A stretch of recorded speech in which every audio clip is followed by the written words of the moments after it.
The Vermont Constitution outlawed adult slavery, ages for men 21 and up, women 18 and up, but that leaves a gigantic loophole for children that were under that, right? And there were a lot of black children who could be enslaved, who could be sold outside of the state, and of course there were no enforcement mechanisms. There are a lot of things that they could do here in Vermont that they couldn't do in other parts of even New England or the rest, certainly the rest of the United States.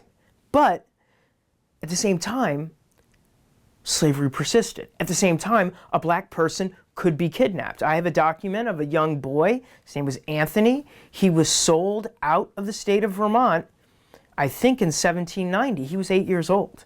So there is sadness. Another example is Dinah, a female slave that was owned by Stephen Jacob, one of the most powerful men in Vermont. He was on the Vermont Supreme Court, the highest court. He owned a slave openly in Windsor. Everybody knew it. What I'm trying to say is that Vermont's anti-slavery reputation is extremely deserved. I think it's accurate. I'm a believer in that.